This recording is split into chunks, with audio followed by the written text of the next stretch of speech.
नमस्कार, मैं पिंटू सिंह यादव आप सभी का स्वागत करते हैं भोजपुरी रिमझिम में। दोस्तों, भोजपुरी इंडस्ट्री के ट्रेंडिंग स्टार खेसारी लाल यादव के बैक टू बैक लगातार गाने आ रहे हैं। इस कड़ी में आपको पता होगा कि भोजपुरी इंडस्ट्री के ट्रेंडिंग स्टार खेसारी लाल यादव के एक फिल्म, जिस फिल्म का नाम है रॉड इंस्पेक्टर, उस फिल्म का एक गाना रिलीज किया गया था 4 महीना पहले टीम फिल्म्स भोजपुरी के यूट्यूब चैनल पर, जिस गाने का नाम था एसी तनी बेसी करी। जी हाँ, बात करें तो खेसारी लाल यादव और प्रियंका सिंह चौहान की आवाज में इस गाने को गाया गया था और इस गाने पर ऑडियो फॉर्मेट में 4 महीने में 1.3 मिलियन व्यूज मिले हुए हैं। और इस ऑडियो फॉर्मेट पर इतना जबरदस्त तरीके का रिस्पॉन्स मिला है और ऊपर से इस फिल्म को ऑलरेडी सिनेमा घरों में रिलीज कर दिया गया है।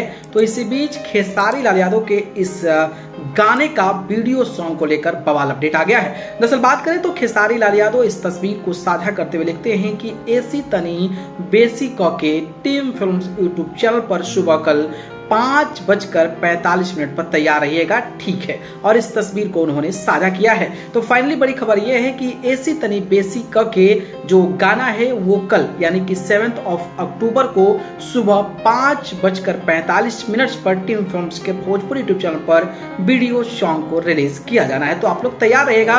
और इस गाने में खेसारी लाल यादव के साथ मेघा श्री जो हैं वो कहीं ना कहीं वीडियो में दिखने वाली हैं। खेसारी लाल यादव और प्रियंका सिंह चौहान की आवाज में ये गाना है और प्रकाश बारूद जो हैं वो इस गाने के लिरिसिस्ट है यानी कि लिखे हुए हैं और म्यूजिक डायरेक्शन जो है वो आर शर्मा के द्वारा दिया गया है। तो टीम काफी ज्यादा कमाल का है। एसी तनी बेसी के कल जो है सुबह 5:45 पर टीम फिल्म पर वीडियो सॉन्ग रिलीज हो रहा है। तो जरूर देखिएगा, सुनिएगा और अच्छा गाना लगेगा तो आप ज्यादा से ज्यादा शेयर कीजिएगा और हमें भी बताइएगा कि आप सभी को ये गाना कैसा लग रहा है। तो छोटा सा अपडेट था, मुझे लगा आपसे बताना। जो अपडेट कैसा लगा कमेंट बॉक्स में जरूर बताइए। धन्यवाद।